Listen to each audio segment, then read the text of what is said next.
नमस्कार, मैं हूं आशीष चित्रांशी और आप देख रहे हैं द न्यूज लॉन्चर। हरियाणा में किसकी सरकार? ये समझने के लिए हरियाणा के एक बहुत महत्वपूर्ण हिस्से अहिरवाल की राजनीति समझनी होगी।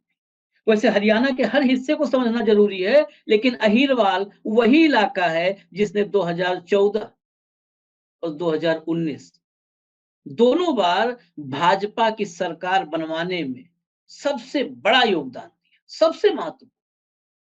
अगर कहें तो भाजपा की सरकार या भाजपा की बहुमत बहुमत का एपी सेंटर यही अहिरवाल था।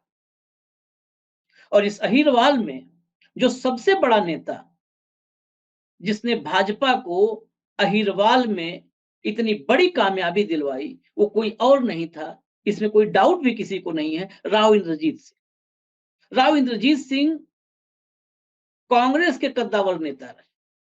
राव इंद्रजीत सिंह 6 बार के सांसद, लेकिन राव इंद्रजीत सिंह आज भी एक, आप कहिए कि हल्के फुल्के मंत्रालय में राज्य मंत्री है। राज्य मंत्री, यूपीए सरकार का विदेश राज्य मंत्री आज मोदी सरकार में बस काम चलाऊ मंत्रालय में राज्य मंत्री का पोर्टफोलियो लेकर के बैठा हुआ है। मन के भीतर कसक तो बहुत है। और खेल भी, बीजेपी ने एक बड़ा खेल प्लान किया था राव इंद्रजीत सिंह के साथ, लेकिन राव इंद्रजीत सिंह राजनीति में इतने कच्चे भी नहीं है। बहुत सारे लोग जो कथित रूप से स्वयंभू चाणक्य आज की तारीख में इस देश में बने हुए हैं, जो इस देश के माई बाप बन चुके हैं, उन सबसे लंबा संसदीय जीवन है, उनसे ज्यादा राजनीति देखी, तो इतने कच्चे खिलाड़ी नहीं थे। राव इंद्रजीत सिंह इस खेल को समझ गए और खेल को ऐसा समझा कि 2024 में ये आशंका बड़ी बलवती हो चुकी है कि यही अहिरवाल बीजेपी का कबाड़ा न निकाल दे। अब बात अहिरवाल की होगी, बात हरियाणा की होगी, तो खट्टर के बगैर हो नहीं सकती। खट्टर ने बीजेपी की दुर्गति क्या कर दी है, आज इसकी भी चर्चा करेंगे। बीजेपी में कितनी व्यथा है, कितनी वेदना है, कितनी पीड़ा है, और बीजेपी के भीतर खट्टर की स्वीकार्यता कितनी है, लोकप्रियता कितनी है, खट्टर से कितने लोग परेशान हैं और कितने प्रसन्न हैं। हेमंत अत्री जी को जोड़िए कंट्रोल रूम, ये सब कुछ अत्री जी की जुबानी हरियाणा के सियासत की पर्दे के पीछे की कहानी आप तक आएगी। लेकिन शुरुआत उस बड़ी खबर से, एक्सक्लूसिव खबर से, जो मैंने कहा कि अहिरवाल, हेमंत जी अहिरवाल की भूमिका हरियाणा में भाजपा के परचम लहराने में कितनी महत्वपूर्ण रही है। और अहिरवाल की बात होगी तो बिना राव इंद्रजीत के हो नहीं सकती। राव इंद्रजीत, उनके मन में कसक तो बहुत है। मुझे याद है जब सांसद बने इस बार और धन्यवाद यात्रा, धन्यवाद देने के लिए, अपने मतदाताओं को धन्यवाद देने के लिए गए, तो उन्होंने कहा था कि अहिरवाल, इस बार अहिरवाल से भी मतलब सीएम हो सकता है। कुछ भाव ऐसा ही था, बिल्कुल वर्डिंग्स मुझे नहीं याद है, लेकिन भाव ऐसा। उनके भीतर की वो इच्छा बलवती हो गई, जागृत हो गई। कांग्रेस में थे तब भी कई बार उम्मीदें अपने भीतर मन में पाले रहते थे कि हाँ सीएम बन सकते हैं, और था भी उनका जनाधार था, पकड़ थी। भाजपा में भी आए तो खट्टर साहब विराजमान हो गए कुर्सी पर। राव इंद्रजीत आज भी एमओएस हैं, और बचा खुचा जो उनका सपना था उस पर पानी फेर दिया अमित शाह ने, नायब सिंह सैनी की अगुवाई में जाने की बात करके। बहुत सारे किस्से कहानियां हैं, मैं तो थोड़े थोड़े जो हल्का फुल्का इधर उधर से रिपोर्ट मिलती है वो बताया। ये राव इंद्रजीत और अहिरवाल, इनके साथ क्या खेल हुआ, और इस चुनाव में ये बीजेपी के साथ क्या खेल कर सकते हैं। देखिए आशीष जी, अहिरवाल का आपने बड़ा सही कहा कि 2014 और 19 में हरियाणा का कोई अगर एक क्षेत्र भारतीय जनता पार्टी को 2 बार सत्ता में लाने के लिए जिम्मेदार है तो वो अकेले अहिरवाल है। हरियाणा के अंदर 90 सीटें हैं विधानसभा की, और 15 सीटें अहिरवाल की बेल्ट में आती है। अहिरवाल मीन्स जहां अहिरों की बहुतायत है। ये कौन कौन से एरिया है? ये गुड़गावा का एरिया है, ये महेंद्रगढ़ का एरिया है, ये नारनौल का एरिया है, ये रेवाड़ी का एरिया है और पार्ट ऑफ झज्जर है, यानी कि साउथ हरियाणा। और अहिरवाल के जो राजा है ट्रेडिशनली वो राव इंद्रजीत के फादर साहब थे, उनके पूर्वज थे। तो 2014 फरवरी में नरेंद्र मोदी जी प्रधानमंत्री नहीं बने थे, प्रधानमंत्री बनने की प्रक्रिया में थे। उस समय राव इंद्रजीत ने भारतीय जनता पार्टी ज्वाइन की और उसके बाद अगर आप देखें 2014 के विधानसभा चुनाव में अहिरवाल की 15 में से 14 सीट बीजेपी को मिली, 15 में से 14। और बीजेपी की कुल सीट कितनी थी? 47। 90 में 47 और 15 में 14। 15 में से 14 ये स्ट्राइक रेट था।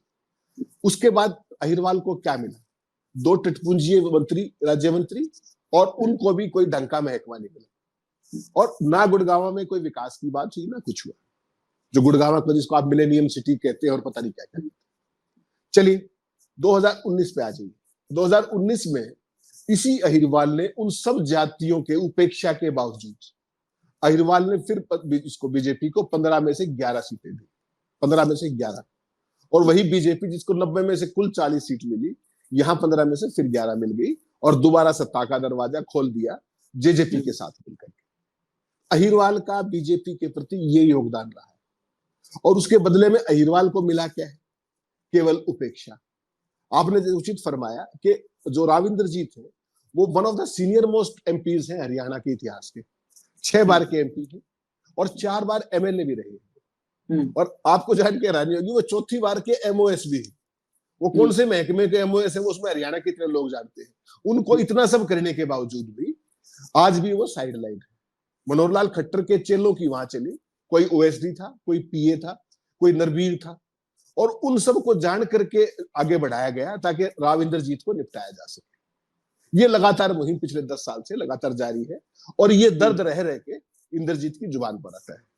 अब आपने कहा वो एक्सक्लूसिव ब्रेकिंग खबर क्या है जो आपके सारे दर्शक जानना चाहिए। इतने सीनियर आदमी को, इंद्रजीत को, अभी 2024 के चुनाव में टिकट अनाउंस होगी, उनकी चुनाव लड़ने की तैयारी कर दी। भाजपा के कुछ हरियाणा और कुछ दिल्ली के स्वयंभू रणनीतिकारों को जो सर्वे रिपोर्ट्स आई ग्राउंड से, उनको ये अंदाजा हो गया कि इस बार 10 में से 10 तो भूल ही जाओ लोकसभा के अंदर, विधानसभा में भी बहुत बुरी गत होने वाली है। ये उनको फीडबैक आया कंक्रीट ग्रास रूट से। तो एक ट्रैप बिछाया गया और वो ट्रैप जानकर आप हैरान रह जाएंगे। राव इंद्रजीत की टिकट अनाउंस हो चुकी थी, उसके बाद उनको मैसेज किया गया, उनको फिलर भेजे गए कि आप एक काम कीजिए, आप अपनी बेटी आरती राव को तो लोकसभा लड़वा दीजिए और आप विधानसभा चुनाव लड़िएगा। चुनाव की टिकट डिक्लेयर होने के बाद, चुनाव का कैंपेन शुरू होने के बाद, तो इंद्रजीत उस ट्रैप को समझ गए। उनको पता था कि इनकी जमीन खिसक चुकी है ग्रास रूट पे और ये क्या चाह रहे हैं कि बेसिकली तो नायब सिंह सैनी सीएम बन चुके थे तब तक, सारी बात सब नायब सिंह सैनी केयर ऑफ मनोहर लाल खट्टर है, सबको पता है। और वो ओबीसी है, राव इंद्रजीत भी ओबीसी है, वो अहीर कैटेगरी से आते हैं, वो वहां पर सैनी कैटेगरी, दोनों ओबीसी। तो इंद्रजीत बहुत, जैसा आपने कहा, बहुत सीजन्ड पॉलिटिशियन जरूर है, लेकिन वो समझते सारे खेलों को। उन्होंने सीधा नड्डा को कहा कि सारी चीजें मैं समझ रहा हूं, मैंने चुनाव की तैयारी शुरू कर दी, कैंपेनिंग शुरू कर दी, और वो ट्रैप में नहीं आए। ट्रैप क्या था कि आरती एमपी बन जाए कोई बात नहीं, बड़े ना बड़े बाद की बात है, इंद्रजीत चेहरा दिखेंगे कहीं ना कहीं कि ये सीएम बन सकते हैं और एक बार फिर अहिरवाल की जो 15 सीटें हैं वहां पर क्लीन स्वीप हो जाएगा, बाकी हरियाणा में तो कुछ आना नहीं। तो इंद्रजीत उस ट्रैप को पकड़ गए और उन्होंने अपनी बेटी को लोकसभा चुनाव लड़ाने से मना कर दिया और खुद चुनाव लड़ा। तो बीजेपी को यहां बहुत बड़ा झटका लगा, वरना उनका गेम कामयाब हो जाता। इंद्रजीत जैसे ही विधानसभा का चुनाव लड़ते फिर वही मैसेज आता, जैसे रामविलास के नेतृत्व में आपको याद होगा 14 में चुनाव लड़ा था और पूरे हरियाणा में ब्राह्मणों में ये मैसेज गया कि हो ये तो ब्राह्मण सीएम बनाएंगे। और जैसे ही परिणाम आए, सीएम मनोहर लाल खट्टर थे और सीनियर मोस्ट होने के बावजूद रामविलास को उन्हीं के कैबिनेट में नौकरी करनी पड़ी, कैबिनेट मंत्री बने। तो ये सारा गेम, इंद्रजीत उस ट्रैप में नहीं आए, वो बच निकले और अब उसी का परिणाम भारतीय जनता पार्टी को इस चुनाव में भुगतना पड़ेगा जब आप अहिरवाल के क्षेत्र में जाएंगे, क्योंकि आपको लोग हिसाब मांगेंगे। कांग्रेस ने ऑलरेडी जनता मांगे हिसाब शुरू कर रखा है कैंपेन। तो अहिरवाल ने 15 सीटें दी, 11 सीटें दी, अहिरवाल को क्या मिला? सारी चौधर तो मिली, क्या नाम है, जीटी रोड बेल्ट को। चीफ मिनिस्टर भी दोनों बार वहीं से, प्रदेश अध्यक्ष भी वहीं से, तो साउथ मंत्री भी सारे वहीं के, बड़े महकमे भी वहीं के, विकास भी वहीं पर, सो कॉल्ड जैसा भी है। और साउथ हरियाणा आपको पता है अहिरवाल का एरिया वैसे ही अपेक्षित उपेक्षित है। अगर आप गुड़गांव को छोड़ दें तो ज्यादातर उपेक्षित एरिया है, वो उतना विकास नहीं है वहां पर साउथ हरियाणा में। तो वो सारी चीजें कहीं ना कहीं अब बीजेपी को नुकसान करेंगी। और वहां पर भी अब देखिए इंद्रजीत के साथ क्या है। अगर अहिरवाल की बात करेंगे, अहिरवाल में कितनी भाजपा है, इंद्रजीत की भाजपा है, उसके बाद नरवीर की भाजपा है, वो बादशाहपुर से खुद ही अपनी ताल ठोक रहे, टिकट दो चेना में तो लड़ूंगा। फिर वहां पर सुधा यादव उनको साइडलाइन कर दिया गया है। और वहां पर चलती किसकी है? जवाहर यादव जो मनोहर लाल खट्टर के प्रिय ओएसडी साहब थे, या उनका एक पीए था अभिमन्यु राव, वो खुद ही पीए टिकट मांग रहा है कोसली से। तो अब उन सब का हिसाब करने का समय इंद्रजीत का आ गया, जो उन्होंने इंद्रजीत जैसी कद्दावर शख्सियत को साइडलाइन करके इनको जो प्रॉप अप किया था मनोहर लाल ने 10 साल में, अब इन सब का हिसाब इंद्रजीत करेंगे, क्योंकि मौका आ गया, विधानसभा चुनाव आ गया। तो साउथ हरियाणा की सियासत बिल्कुल एक नए मोड़ पर खड़ी है। वहां के जो भाजपाई भी है, वीर कुमार यादव जैसे लोग साइडलाइन कर दिए गए, रामविलास शर्मा खुद आज कहां है? रामविलास शर्मा को इस बार कोई टिकट देगा नहीं, वो तो कहीं भी नहीं, पिछली बार चुनाव हार गए थे। इस बार वो भी अपने बेटे के लिए टिकट मांग रहे हैं। और मुझे पूरा भरोसा है कि जो मनोहर लाल की जो मनोहरी भाजपा है वो उनको टिकट नहीं मिलने देगी, जहां तक मुझे लगता है, क्योंकि फिर वहां परिवारवाद आएगा। मतलब चेलावाद आ सकता है लेकिन परिवारवाद नहीं आने देंगे। उस तरह की जो सूरत है वो भारतीय जनता पार्टी में इस बार काफी इंटरेस्टिंग खेल खिलाएगी, ऐसा मुझे लगता है। लेकिन आपने जो बताया पूरा समीकरण, ये सिर्फ खेल राव इंद्रजीत के साथ नहीं था, इसका मतलब ये खेल पूरे अहिरवाल के साथ था। अहिरवाल को धोखे में रखना, आगे चेहरा कर दो राव इंद्रजीत का, जीत लो, और उसके बाद फिर कोई खट्टर आ ही जाएगा। केवल खट्टर एक नायब सिंह सैनी आई गए, नायब सिंह सैनी आई गए। और वैसे भी खट्टर अब व्यक्ति नहीं है, खट्टर एक विचार है भाजपा के भीतर। खट्टर विचार है, पलची से निकल आता है विचार। खैर ये, लेकिन आपने कहा कि जैसे केवल साउथ हरियाणा अहिरवाल की बात की तो सुधा यादव की भाजपा, दानवीर की भाजपा, इंद्रजीत की भाजपा, रामविलास की भाजपा, इतने भाजपा, ये सिर्फ अहिरवाल में है। खट्टर ने कितनी भाजपा बना दी, तो भाजपा की बड़ी तगड़ी ग्रोथ रिपोर्ट है। इस पर तो इंटरनेशनल स्टडी होना चाहिए। एक छोटे से राज्य में, और उस छोटे से राज्य के सबसे छोटे से हिस्से अहिरवाल में अगर इतनी भाजपा, तो फिर प्रदेश भर में कितनी भाजपा है? हेमंत जी, आशीष जी, बड़ा इंटरेस्टिंग सवाल है। देखिए हरियाणा का जो 1966 में जब से हरियाणा बना था और 2014 तक की अगर भाजपा की यात्रा देखेंगे आप, तो ये पार्टी कभी भी अपने पैरों पे खड़ी नहीं हुई थी। ये हमेशा बैसाखियों पे चलती थी, कभी चौधरी देवीलाल की और कभी बंसीलाल की, एक बार 96 से 99 बंसीलाल की। इनकी मिनिमम सीट 2 रहती थी और मैक्सिमम जहां तक मुझे याद है 12 सीट रही एक अच्छे दौर में। उससे ऊपर ये कभी नहीं गए। उसका कारण है भारतीय जनता पार्टी का जो मिजाज है और जिस तरह की वो सियासत करते हैं, बंटवारे की, तोड़फोड़ की, विभाजन की, फूट की, हरियाणा की मिजाज से वो मेल नहीं खाता। हरियाणा एक भाईचारे वाला स्टेट और यहाँ पर किस तरीके कोई विभाजन उस रूप में कभी नहीं था, तो इसलिए इनका मिजाज कभी भी हरियाणा के मिजाज से मेल नहीं खाता था। लेकिन 2014 आते आते बीजेपी कांग्रेस की 10 साल की एंटी इनकम्बेंसी थी। दिल्ली में मोदी का उदय हो चुका था 2014 में, आपको ध्यान होगा, और हरियाणा में भाजपा को पहली बार 10 में से 9 लोकसभा सीट मिल गई थी 2014 में। और चुनाव के 4 महीने बाद विधानसभा होता है, लोकसभा के बाद आपको पता है। रामविलास शर्मा अध्यक्ष थे, पूरे हरियाणा में एक उनकी शक्ल को लोग पहचानते थे। तो वैसी सूरत में, और फिर वो अच्छे दिनों का बुखार था देश में, किसानों की आय दुगनी होनी थी, सबको पक्के घर मिलने थे, 15-15 लाख रुपया जो है सबके खातों में आना था, काला धन वापस ला करके। तो हरियाणा वाले बेचारे इस बात में आ गए कि तुम ना रह जाओ अगर बीजेपी नहीं बढ़ाई तो उस ट्रैप में, जो दिल्ली का ट्रैप चल रहा था मोदी के अच्छे दिनों का, वो क्योंकि 4 ही महीने बाद चुनाव था, वो हरियाणा की जनता पर भी असर किया। और उसका परिणाम ये हुआ कि हरियाणा में पहली बार 90 में से 47 सीट भारतीय जनता पार्टी लेगी। वो जो दिल्ली का फील गुड फैक्टर था, और बीजेपी का दिल्ली में जो मोदी जी का हनीमून चल रहा था, क्योंकि हरियाणा दिल्ली से बहुत सटा हुआ है 3 तरफ से, तो उसका काम कर गया वो। लेकिन मोदी जी को फिर वही खेल करना था। जैसे ही हरियाणा में 47 सीट आई, रामविलास शर्मा ढूंढे नहीं मिले, मनोहर लाल खट्टर अवतरित हो गए। और उसके बाद की जो कहानी है बड़ी इंटरेस्टिंग है।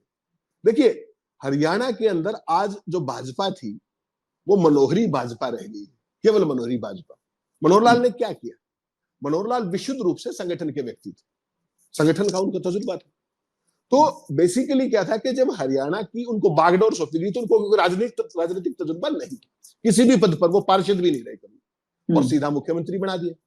तो मनोहर लाल जी के साथ क्या था कि उन्होंने कभी जो अफसरशाही है उनकी कभी सैल्यूटबाजी देखी नहीं थी, मुख्यमंत्री का जलवा जलाल कभी नहीं देखा था।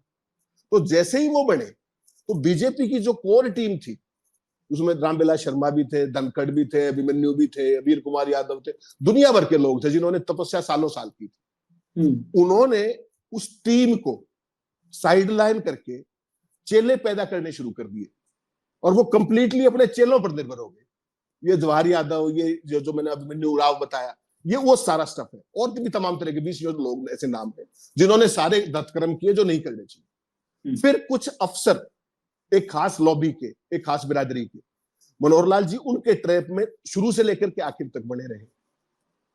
पूरी की पूरी जो ताकत थी सरकार की वो संगठन के पास आने की बजाय, कार्यकर्ताओं के पास आने की बजाय मनोहर लाल और उनके जो मुख्यमंत्री का सचिवालय था वहां पर केंद्रित हो गया। तो ताकत वहां केंद्रित होगी और रिजल्ट आपको वर्कर से लेना है। तो नौकरशाही को तो रिजल्ट देना नहीं, नौकरशाही ने तो मौज काटनी है, चेलों ने मौज काटनी है। और जो परफॉर्मेंस है, चाहे वो विधानसभा हो, चाहे नगर निगम हो, चाहे लोकसभा हो, परफॉर्मेंस देनी है टीम को, और वो टीम साइडलाइन कर दी गई। और हालत ये है कि 2024 आते आते 10 साल तक जब मनोहर लाल ने लगातार शासन किया कि वो सिकुड़ते सिकुड़ते अकेलेपन की तरफ बढ़ गए। अब मनोहर लाल है, उनके चेले हैं, उनके अफसर हैं, लेकिन वो जो टीम है भाजपा की, जो विचारधारागत टीम है, वो साइडलाइन हो गई। तो भारतीय जनता पार्टी का अगर आप देखेंगे, मनोहर लाल का जो व्यवहार रहा 10 साल में, उससे जो पार्टी के लोग थे, पार्टी की टीम थी, पार्टी का जो काडर था, वो आज कंप्लीटली हताश और निराश है। उनको कुछ दिखता नहीं, क्योंकि 10 साल जब सत्ता में रह लिया और उसके बावजूद उनके हाथ पल्ले कुछ नहीं आया। और मौका परस्त लोग, बाहर से आए हुए लोग, उन सब ने मौज काटी। और जो जो जो जिनका कोई वो नहीं था अपना आधार में इन लोगों को आगे प्रमोट किया गया। मनोहर लाल जी की खासियत है कि जितने आधारहीन लोग थे उन सबको प्रमोट किया उन्होंने। सुभाष बराड़ा चुनाव हारे बहुत बुरे तरीके से, वो प्रदेश अध्यक्ष भी, वो राज्यसभा में भी। वीरेंद्र सिंह कांग्रेस से आए, वीरेंद्र सिंह का देखिए, वीरेंद्र सिंह आज आप तक आपने बीजेपी में कोई ऐसी यात्रा नहीं देखी होगी। चौधरी वीरेंद्र सिंह कांग्रेस छोड़ करके आए थे, उनको राज्यसभा दी, सीधा कैबिनेट मंत्री बनाया। कैबिनेट भी कौन सा बड़ा मंत्री, उनकी वाइफ को विधायक बनाया और उनके बेटे को एमपी बनाया। आप सोच सकते हैं भाजपा में किसी को इतना मिला है। और जो इंद्रजीत बीजेपी को अहिरवाल के थ्रू 2 बार सत्ता में लाए, वो अपनी बेटी के लिए 14 में भी टिकट मांगते रह गए, आरती के लिए 19 में भी मांगते रह गए और आज भी मांग ही रहे। लेकिन इस बार भी संकेत ये है कि शायद टिकट मिले या ना मिले, लेकिन आरती चुनाव जरूर लड़ेगी। और अगर उसको टिकट नहीं दी गई तो अलग समीकरण होंगे, टिकट मिल गई तो अलग समीकरण होंगे। ऐसे ही अब किरण चौधरी 2 महीने पहले बीजेपी में आई थी, कल राज्यसभा में चली गई। जो बीजेपी का अपना काडर है वो कहां जाएगा। ऐसे ही कृष्ण पवार थे, वो चुनाव हारे, उनको उठा करके राज्यसभा में भेज दिए। तो किन लोगों को मनोहर लाल ने प्रमोट किया और जो अपनी टीम जिसका मैंने जिक्र किया वो कहां है। तो ये सारी चीजें इस चुनाव में भारतीय जनता पार्टी के रह रहकर हर हल्के के अंदर इसका हिसाब देना पड़ेगा भारतीय जनता पार्टी। नहीं, लेकिन ये भी आपने कहा ठीक है कि अपने लोगों को कुछ नहीं दिया, अपने लोगों को सब दे देंगे तो मान लिया कभी दरी पे सोना होगा तो दरी बिछाएगा कौन, इसलिए रखा होगा अपने लोगों को। चलो दरी बिछाने वाला तो होना चाहिए ना, सुरक्षित रहे वो, उसको हैबिट है दरी बिछाने की, तो दरी बिछाने की हैबिट है, वो दरी ही बिछाएगा, बाकी जो आएंगे उनको इनाम दिया जाएगा।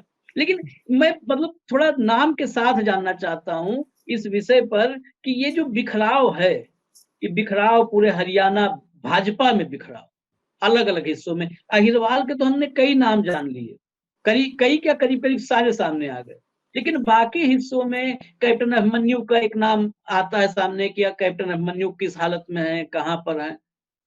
वो जो है खट्टर पार्ट 1 तक तो फिर भी नाम था, खट्टर पार्ट 2 के बाद गायब भी हो गए अभिमन्यु, बिल्कुल वो महाभारत वाला अभिमन्यु बना दिया उनको। वैसे ही बहुत सारे चेहरे हैं। अनिल विज भी एकाएक अब गायब हैं, उनकी भी चर्चा नहीं सुनाई दे रही है। विधानसभा चुनाव की सरगर्मी एकदम पीक पे है, चर्चा में नहीं है। तो ये जो पूरा चुनावी महाभारत अलग हरियाणा का है, और भाजपा के भीतर एक इंटरनल महाभारत है। इस महाभारत के किरदारों पर थोड़ी सी रोशनी डालिए, टॉर्च जलाइए। नहीं, देखिए आपने आशीष जी बिल्कुल सही नाम लिया। जो भी वरिष्ठतम नेता है, देखिए ओम प्रकाश धनखड़ एबीवीपी से आते हैं, अभिमन्यु कोर काडर से आते हैं बीजेपी के, उनकी शुरुआत पॉलिटिक्स में बीजेपी से ही। अनिल विज का आपने बहुत सही नाम लिया कि सीनियर मोस्ट एमएलए थे, सीनियर मोस्ट मंत्री भी थे, होम मिनिस्ट्री तक था। हरियाणा में आमतौर पर होम मिनिस्ट्री देते नहीं, वो भी उनके पास। सुधा यादव कब वाजपेयी जी के टाइम में एमपी बनी थी, वो भी उसी बेल्ट से आती है। वीर कुमार यादव, उनका नाम और बीजेपी का नाम से जुड़ता है। रामविलास शर्मा महेंद्रगढ़ से आते थे, लेकिन पूरे हरियाणा में मंगल सेन के बाद दूसरा बड़ा नाम था। ये सारे लोग आज कहां हैं? और ये व्यक्ति नहीं है। अब जब आप अभिमन्यु का नाम लेते हैं तो कैप्टन अभिमन्यु नहीं है, वो हिसार बेल्ट में जब वीरेंद्र सिंह के बेटे की टिकट कटी, वो कांग्रेस में चले गए, तो नेचुरल दावेदार थे वो बीजेपी की लोकसभा की टिकट के लिए। मनोहर लाल ने रणजीत चौटाला को रानिया से, सिरसा की कंस्टिट्यूएंसी से ला करके हिसार की टिकट दे दी और वो हार गए। अभिमन्यु कहां जाए? वो उस पूरे एरिया के सबसे बड़े प्रतिनिधि होते। इसी तरीके से अनिल विज पंजाबियों के बहुत बड़े नेता है। नायब सिंह सैनी मंत्री बने, मुख्यमंत्री बने, उनका मंत्रालय से ही गायब नाम हो गया। और जबकि मनोहर लाल खट्टर जब इस्तीफा देने गए राजभवन में, तो उस गाड़ी में अनिल विज भी थे, और अनिल विज ने इस बात का बुरा माना कि वो इस्तीफा देने जा रहे हैं, सरकार नहीं बन रही, और मुझे भी नहीं बताया, जबकि वो साथ थे वो। तो इतना अविश्वास की स्थिति सीनियर मोस्ट साथी के साथ। ये सारी की सारी चीजें ओवरनाइट नहीं है। मनोहर लाल जी को ये लगा कि जितने भी पुराने खिलाड़ी हैं, जिनके भी बड़े नाम हैं, वो आज भी चुनौती है, कल को चुनौती आगे ना बढ़े, इसलिए एक प्रोसेस के तहत उनको निपटा दिया गया। कैबिनेट में सीनियर मोस्ट मंत्री रहते हुए जितने जो भद जो है रह रहे तमाम मसलों पे, आपको याद होगा अनिल विज की पिटी तमाम पॉलिसीगत मतलब आप सोच नहीं सकते, उसके बाद भी वो मंत्री बने रहे और वो तमाम क्रांति और भ्रांति फैलाते रहे अपने ट्वीट्स, क्योंकि उनको चर्चा में रहने की आदत है। जब डिलीवरी की बात आती है तो वो शून्य होते हैं हमेशा, लेकिन उसके बावजूद भी वो मंत्री बने रहे। उसका एक जो अपना जो डॉगी मीडिया है वो उसको गब्बर ही बोलता रहा। पाए के गब्बर थे वो, अब सारे देश ने देख लिया, कंप्लीटली फ्रस्ट्रेटेड, घर बैठे हुए, कोई नहीं पूछ रहा। तो ये एक प्रक्रिया के तहत किया गया इन सबके साथ। और अब जो आज जो कह रहे हैं कि भाजपा कहां चली गई, उस भाजपा को तो खो दिया। जो भी जनाधार वाले लोग थे वो सारे आज अपने जख्म कुरेद रहे हैं कि हुआ क्या हमारे साथ। और अब इसी चुनाव में एक और बड़ी इंटरेस्टिंग बात होगी। इस बार जो बीजेपी का मेन प्लान क्या रहता है? परिवारवाद। आपको जानकर हैरानी होगी, बीजेपी के तमाम नेता अपने बच्चों के लिए, लोगों के लिए टिकट मांग रहे हैं। अगर आप गिनती शुरू करेंगे तो कांग्रेस पीछे रह जाएगी। जो धर्मवीर है एमपी अपने भिवानी के, वो अपने बेटे के लिए टिकट मांग रहे हैं। जो अपने नवीन जिंदल है वो अपनी माँ के लिए हिसार से टिकट मांग रहे हैं। सावित्री जिंदल जो देश की सबसे अमीर महिला है, उनको मिल भी गई टिकट, समझो आप, उनको तो मांगने की जरूरत भी नहीं, हो जाएगी। किरण चौधरी अपनी बेटी श्रुति के लिए मांग रही है। कुलदीप बिश्नोई का बेटा एमएलए ऑलरेडी है, ठीक। ज्ञानचंद गुप्ता जो स्पीकर है वो अपने भांजे के लिए टिकट मांग रहे हैं। और उसके अलावा अगर आप गिनना शुरू करेंगे, रामविलास शर्मा अपने बेटे के लिए मांग रहे हैं, रमेश कौशिक अपने बेटे के लिए टिकट मांग रहे हैं। तो ये लिस्ट इतने, कृष्णपाल गुर्जर जो फरीदाबाद वाले हैं वो अपने बेटे के लिए टिकट मांग रहे हैं, पिछली बार भी मांगी थी। तो फिर परिवारवाद कांग्रेस में क्यों? फिर आपके यहाँ क्या है? तो भारतीय जनता पार्टी के अंदर इस बार इतने इंटरनल कंट्राडिक्शंस हैं। और इंटरेस्टिंग बात एक और है आशीष जी, वो आपके दर्शकों के लिए बड़ा जरूरी है। कांग्रेस पार्टी में गुटबाजी कहते हैं कि गुट दिखते हैं, ये भूपेंद्र हुड्डा साहब का है, ये शैलजा का है, ये रणदीप का है, गुट के भाई वो है उनके समझ। बीजेपी में इंटरेस्टिंग चीज और है, यहां एक मनोहरी भाजपा है जहां मनोहर लाल और उनके सारे चेले हैं, और उसके अलावा जितने भी इंडिविजुअल्स हैं वो कोई गुट नहीं है, वो सब अपने अलग अलग बैठ के जख्म कुरेद रहे हैं। कभी आपको ये नहीं मिलेगा कि ये अभिमन्यु का वो है, या ये धनखड़ का है, या ये रामविलास का है, या विज का है ना, वो सब इंडिविजुअली अपने जख्म कुरेद रहे हैं। और गुट केवल एक है जो इफेक्टिव है नीचे से ऊपर तक, वो है मनोहर लाल खट्टर का। आपने इस चुनाव में देखा रणजीत को किस तरीके से टिकट दी गई, अशोक तंवर को सिटिंग एमपी की टिकट काट के सुनीता दिगल की टिकट दी गई, लाखों वोटों से हार गई, ही केम फ्रॉम नोवेयर। और सारे की सारी वो चॉइसेस मनोहर लाल जी की थी। तो आज की जो भाजपा 14 में जहां से चली थी और आज अब 24 में जहां तक आप देख रहे हैं, उसके लिए कोई सिंगल हैंडेडली जिम्मेदार है तो वो मनोहर लाल का जो काम करने की जो कार्यशैली है और जो उनका विजन है, मैं और मैं, उसने भाजपा को आज इस मुकाम पर खड़ा किया लाके। चलिए, अद्भुत मनोहर लाल अद्भुत हैं, अकल्पनीय हैं, अविश्वसनीय हैं। इन पर अकेले ही आधा 1 घंटा का जो है फ़िल्म बनाया जा सकता है। लेकिन इस मनोहारी भाजपा की सबसे बड़ी खूबी ये है कि इसमें ना नेता है, ना कार्यकर्ता है। इसमें बस मनोहर लाल हैं और मनोहर लाल के हसीन सपनों को हवा देने वाले, पंख लगाने वाले जो कहते हैं दरबारी, वो दरबारी हैं। कार्यकर्ता भी नहीं है और जनाधार वाले नेता भी नहीं है। बस चलते-चलते इतना कहूँगा कि ये वही मनोहर लाल खट्टर हैं। हरियाणा की सियासत हम लोग दूर से देखते थे दिल्ली बैठ कर के पत्रकारिता में। तो हरियाणा में भाजपा के 2 ही चेहरे पहचानते थे, कि फ़ोटो देख के पहचानते थे, रामविलास शर्मा को, एक अनिल विज को, और किसी को नहीं पहचानते। ये हकीकत। और खट्टर साहब जब इनका प्रादुर्भाव हुआ, अवतरण हुआ, बाकायदा हम लोग गलत शब्द इस्तेमाल करते हैं, भाजपा में अवतरण होता है। तो जब भाजपा में अवतरण हुआ, तो उस दौर में चैनलों की हालत ये थी कि प्रोड्यूसर्स आते थे हम लोग के पास ही, सर ये हरियाणा के मुख्यमंत्री खट्टर होने वाले हैं, फ़ोटो ये है, पहचानते हैं क्या? गूगल पर फ़ोटो नहीं मिलती थी। और फ़ोटो पहचानवाने के लिए दूसरे चैनल, एक चैनल से दूसरे चैनल, एक ही चैनल नहीं, एक चैनल से दूसरे चैनल तक फ़ोटो भेजी जाती थी। कि अरे आपके चैनल में तो हरियाणा का थोड़ा स्ट्रॉन्ग वो है, ज़रा आप पता करवाइए, यही फ़ोटो है, गलत फ़ोटो तो नहीं चल जाएगी। तो जब इस तरीके से अवतरण होता है, तो ऐसे ही दुर्दशा होती है, और दुर्दशा अभी हो रही है, अभी तो शुरुआत हुई है। अभी आगे देखिए, हमने पहले ही कहा था कि खेल पकड़ा गया है, राव इंद्रजीत ने पकड़ लिया है। और अगर खेल जो पकड़ा है, अगर वो ज़ख्म जो उनके 10 साल से बने हुए हैं राव इंद्रजीत के, उन ज़ख्मों का अगर हिसाब कर दिया, तो लाइन बिल्कुल सही साबित होगी कि कबाड़ा निकल जाएगा। बस ज़ख्मों का हिसाब करते हैं या नहीं करते हैं, क्योंकि पीड़ा तो बहुत है। और आरती के बारे में आरती ने भी बोल दिया है कि चुनाव तो लड़ूँगी, टिकट मिले या ना मिले। ये साफ बोला है कि टिकट मिले, ना मिले, चुनाव लड़ूँगी, ये तय हो चुका है। फिलहाल इजाज़त दीजिए। हरियाणा में किसकी सरकार? कल फिर होगी इस पर बातचीत। हेमंत अत्री जी हमारे साथ होंगे। देखते रहिए न्यूज़ लॉन्चर। नमस्कार।